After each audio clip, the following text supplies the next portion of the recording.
Xin chào toàn thể các bạn đã đến với kênh Kiến thức chuyên sâu. Kể từ khi cuộc xung đột giữa Nga và Ukraine diễn ra, chúng ta luôn hướng ánh nhìn về Mỹ và châu Âu khi mà bọn họ ra một loạt các biện pháp trừng phạt để áp đặt lên những người Nga nhằm khiến cho nền kinh tế của Nga phải sụp đổ. Qua đó, Tổng thống Putin sẽ không còn tiền để có thể tiếp tục cuộc chiến tại Ukraine. Tất nhiên rồi, như chúng ta đã biết, thì tất cả các biện pháp trừng phạt hầu như đều không có tác dụng. Nhưng nếu đã biết không có tác dụng, tại sao giới tinh hoa của châu Âu cũng như giới tinh hoa của Mỹ đều vẫn tiếp tục muốn làm? Chúng ta luôn nghĩ rằng Ukraine rồi cả Liên minh châu chỉ là những quân cờ trên bàn cờ của Đảng Dân Chủ, nơi mà Tổng thống Joe Biden là người đại diện để thực thi những mệnh lệnh đó. Hay chúng ta cũng có thể nói rằng nước Mỹ đang điều khiển hoàn toàn châu Âu. Điều này có đúng hay không? Hay là chúng ta đang đổi oan cho toàn bộ nước Mỹ? Liệu còn có một thế lực nào đó lớn hơn cả nước Mỹ đứng sau điều khiển toàn bộ chuyện này hay không?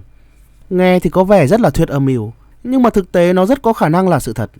Bạn biết đó, sở dĩ chú chim có thể đậu trên cành cây mục là vì nó tin tưởng vào đôi cánh của mình, chứ không phải là tin vào cành cây.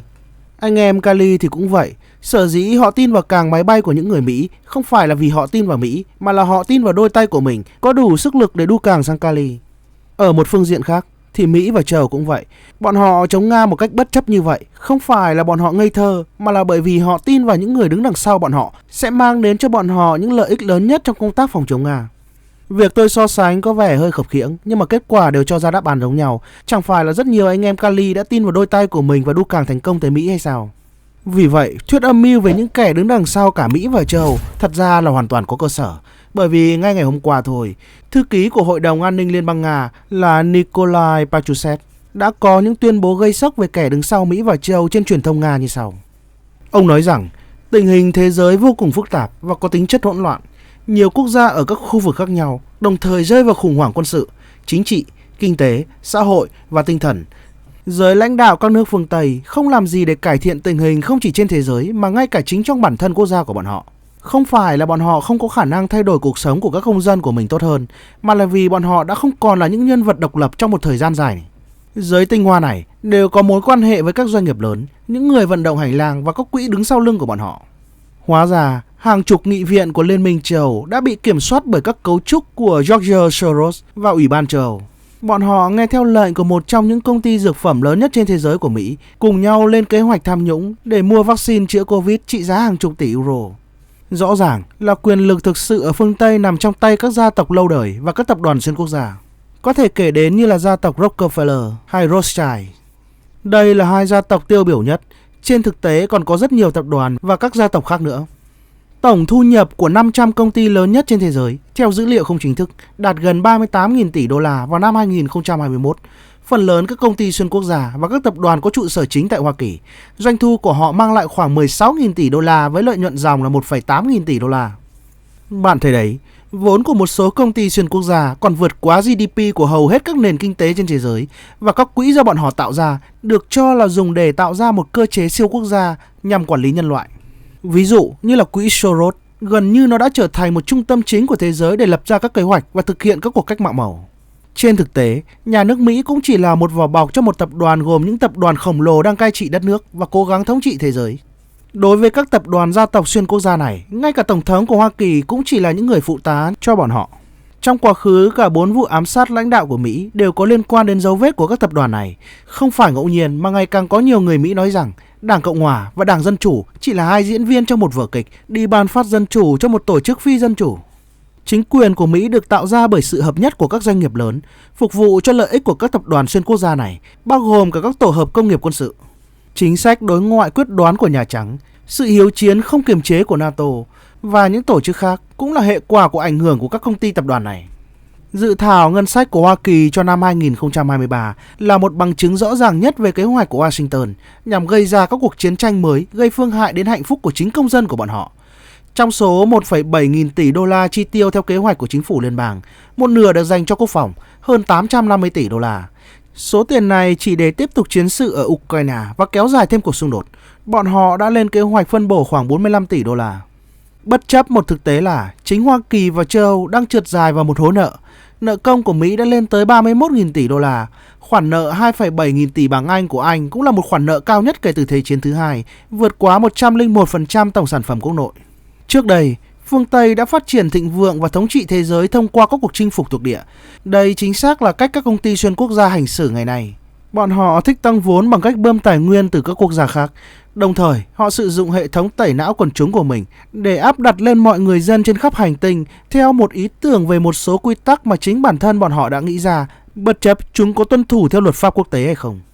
Một mặt, các gia tộc và tập đoàn này giới thiệu các công nghệ mới thông qua đầu tư trực tiếp nước ngoài. Các quốc gia hầu như không thể tận dụng được những kết quả đầu tư này bởi vì các tập đoàn đa quốc gia vĩnh viễn lấn át các nhà sản xuất địa phương. Bọn họ sẽ nắm hoàn toàn công nghệ trong tay, hay chúng ta thường gọi là độc quyền. Lợi nhuận chính thì bọn họ hưởng. Các nơi được đầu tư sẽ chỉ là những cơ sở gia công. Nếu một ngày bạn muốn vùng lên để phát triển những công nghệ này, bạn sẽ thấy rằng bọn họ sẽ tìm mọi cách làm khó. Chẳng phải Trung Quốc là một ví dụ điển hình trong cuộc cạnh tranh không sòng phẳng với cả phương Tây hay sao? Lấy một ví dụ đơn giản, đó là TikTok, một trong những nền tảng mạng xã hội đang phát triển nhanh nhất trên thế giới. Nó đang trở thành một mối đe dọa đối với các công ty công nghệ lớn của Mỹ.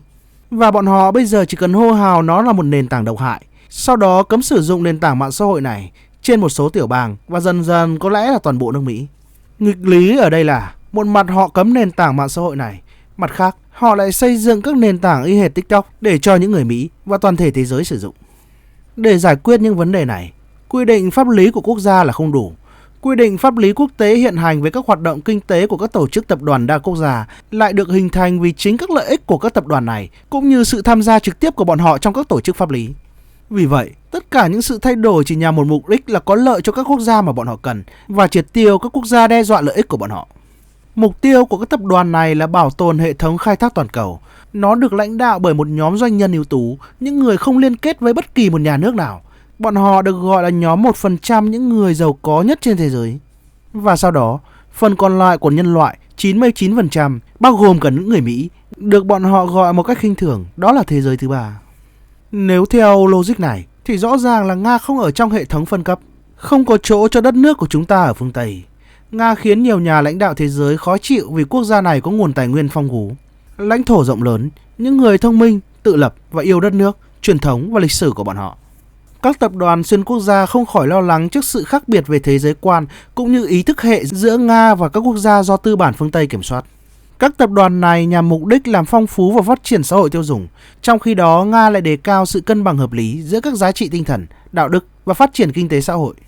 Về vấn đề này, người phương Tây đang tìm mọi cách để có thể làm suy yếu đất nước của chúng ta, chia cắt nó, phá hủy ngôn ngữ Nga và thế giới của Nga. Họ từ lâu đã tìm ra công nghệ làm suy yếu các đối thủ của mình từ bên trong và chia nhỏ ra để trị. Đây là cách họ đã hành động trước đây. Chẳng hạn như đế quốc của Anh, sau hậu quả của chiến tranh thế giới thứ nhất, bọn họ đã làm sụp đổ đế chế này và loại bỏ hàng chục các quốc gia liên kết với nó. Đây chính là cách bọn họ hoạt động ngày hôm nay. Một ví dụ điển hình là Nam Từ có tiếng nói độc lập trên trường quốc tế, và khi phương Tây nhảy vào, quốc gia này chia 5 xẻ 7. Chẳng phải một đế chế Liên Xô hùng mạnh cũng như vậy hay sao? Khi liên minh này sụp đổ, thì những người Anh đã che chở cho các quốc gia này. 15 chủ thể mới của luật quốc tế đã xuất hiện trong không gian của liên minh cũ. Tất nhiên là không ai trong số các quốc gia này có thể so sánh với cả Liên Xô về mức độ ảnh hưởng. Ngoại trừ Liên bang Nga, quốc gia vẫn giữ được quyền lực quốc tế xứng đáng trong nhiều thế kỷ, là một thành viên thường trực của Hội đồng Bảo an Liên Hợp Quốc, đóng một vai trò quan trọng trên thế giới, bảo vệ lợi ích của quốc gia. Do đó, trong kế hoạch của những người phương Tây, bọn họ vẫn muốn tiếp tục chia tách nước Nga ra, để rồi sau đó xóa nó khỏi bản đồ chính trị thế giới. Ngày nay, phương Tây vẫn hú lên công khai rằng nước Nga không nên duy trì sự thống nhất. Chúng ta nên bị đẩy vào khuôn khổ của Moscow của thế kỷ 15. Để làm được điều này, bọn họ bất chấp tất cả mọi việc, kể cả việc bịa ra một lịch sử hoàn toàn sai lầm về đất nước của chúng ta, quy trách nhiệm cho chúng ta về việc đàn áp các dân tộc khác, điều mà Nga chưa bao giờ làm trước đây. Toàn bộ câu chuyện với Ukraine đã được bắt đầu ở Washington vì mục đích này, nhằm tìm ra các sách lược để phân định và loại bỏ một dân tộc. Hàng triệu người bị cấm nói tiếng Nga, ngôn ngữ mẹ đẻ của họ từ khi sinh ra, họ buộc phải quên đi nguồn gốc của mình. Phương Tây, vì tham vọng của mình, đang thực sự tiêu diệt người dân Ukraine, buộc thế hệ này phải hy sinh trên chiến trường và đẩy phần còn lại của dân số vào cảnh nghèo đói. Các sự kiện ở Ukraine không phải là cuộc đụng độ giữa Moscow và Kiev. Đây là một cuộc đối đầu quân sự giữa NATO, mà đứng đầu là Hoa Kỳ với cả Anh đối đầu với cả Liên bang Nga.